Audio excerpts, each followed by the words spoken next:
Hamas Israel जंग के बीच एक और युद्ध छिड़ता दिख रहा है। बताया जा रहा है कि ईरान इसराइल पर बड़ा हमला कर सकता है। इस चेतावनी को देखते हुए इसराइल ने शुक्रवार को ईरान या उसके प्रतिनिधियों द्वारा हमला किए जाने की संभावना को लेकर कमर कस ली है। उसने हमले से निपटने के लिए पूरी तैयारी कर ली है। दरअसल हाल ही में सीरिया में ईरान के वाणिज्य दूतावास पर हमला हुआ था। इसमें 2 ईरानी जनरलों की मौत हो गई थी। इससे ही ईरान बौखलाया हुआ है और उसने हमले का आरोप इसराइल पर लगाया है। साथ ही उसने जवाबी कार्रवाई करने की चेतावनी दी है।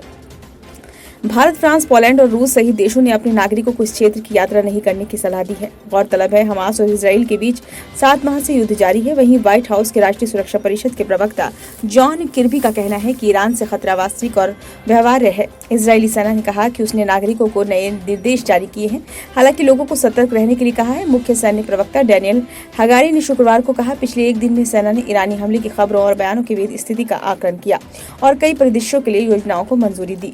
इसराइल के विदेश मंत्रालय ने उन खबरों पर कोई टिप्पणी नहीं की है जिनमें कहा गया है कि कुछ इजरायली राजनयिक मिशनों को आंशिक रूप से खाली कर दिया गया है और सुरक्षा बढ़ा दी गई है।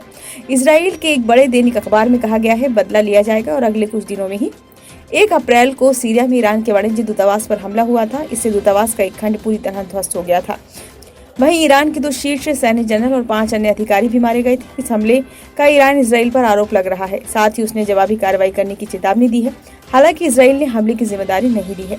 ईरान के सर्वोच्च नेता अयातुल्लाह अली खामनेई ने बुधवार को चेतावनी दी थी कि इसराइल को सजा दी जानी चाहिए। उस पर इजरायली विदेश मंत्री ने कहा था कि अगर ईरान हमला करता है तो हम कड़ा जवाब देंगे।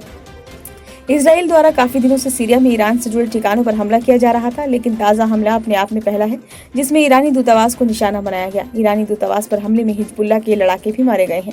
अब हिजबुल्लाह के नेता हसन नसरल्लाह ने बीते शुक्रवार को कहा था कि बेशक ईरान जवाब देगा, लेकिन उन्होंने कहा था कि हिजबुल्लाह इसमें कोई दखल नहीं देगा। इसराइल हमास युद्ध के बीच ईरान द्वारा इसराइल पर हमले की तैयारी से संघर्ष के पश्चिम एशिया के बड़े इलाके में फैलने का डर भी पैदा हो गया है।